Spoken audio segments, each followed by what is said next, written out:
In the Bangsamoro region, a meaningful conversation unfolds. A dialogue between the business sector, service providers, and women leaders, all driven by the shared goal of empowerment, inclusion, and sustainable development.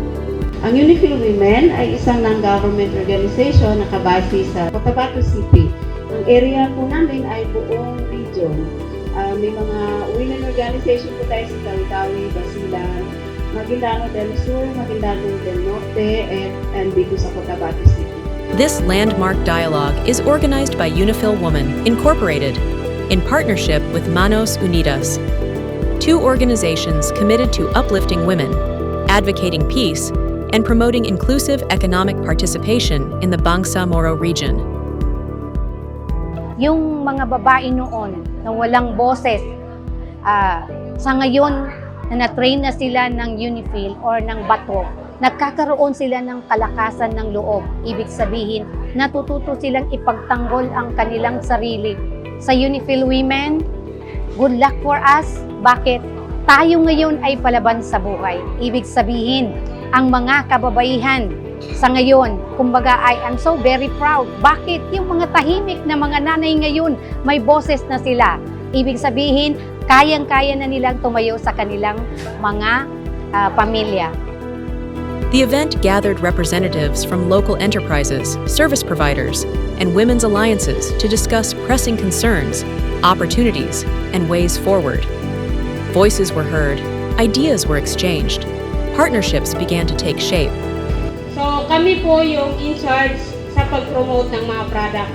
Like last week, we are from Davao City. Nag-promote kami ng mga product ng ating mga farmers and fisherfolk na dinala namin sa Halal Summit. So kahit na yung mga potential lang na possible maging halal, dinala natin doon for exposure. Ang aming opisina po ay ang mandate talaga niya is yung gender and development. Isa po dito sa service niya is yung capacity building on gender and development and women economic empowerment. Right now po, yung opisina namin is magpapa-accredit po ng mga organisasyon, mga kababaihan. Ang CMSSD po ay may 4 na programa, major program. Ang una ay ang Family and Community Welfare Program. Ito ay patungkol sa families and communities. Meron naman isa, Child and Youth Welfare Program, para naman sa bata at sa kabataan. So ang hawak ko naman, ang tinatawag namin Women's Welfare Program. So napalagay ko, dito po tayo pasok. Tama po ba?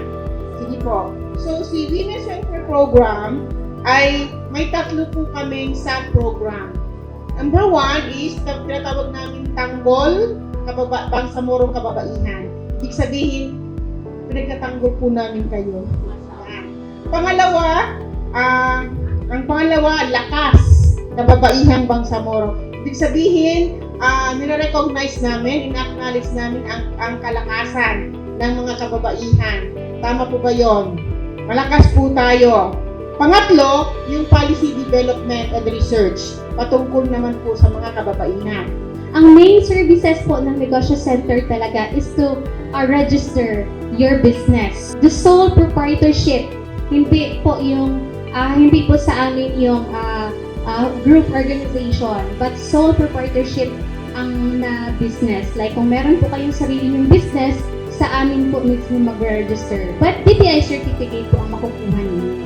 Yung atin pong mga products, so meron nakatapo kami sa different schools for within the city. So bawat schools, meron po silang mga constituents and participants. So kagaya ng mga products doon, yung mga dry goods like yung pot holders, yung racks, kami nakita ko yung flowers. So ngayon, medyo kulang kami ng mga resource persons na mga pwedeng ituro sa mga constituents nila. So nakikita ko rito is meron. So pwede namin kayong kunin bilang resource person para ituro sa kanila yung mga products ninyo kung paano gawain. Women shared their struggles and triumphs, from access to capital to navigating social norms, proving that economic participation is not just a right, but a powerful tool for peace and development. Ang mga kababaihan ngayon, marunong na silang gumawa ng iba't ibang produkto, which is may pagmalaki ng kota batenyo na kababaihan na sila ay marunong nang maghanap buhay sa sarili nila. Hindi katulad noon na nakatuon lang ang perang binibigay ng kanilang mga asawa. Sa ngayon, marunong nang maghanap buhay ang mga kababaihan. As the event closes, the dialogue continues beyond these walls.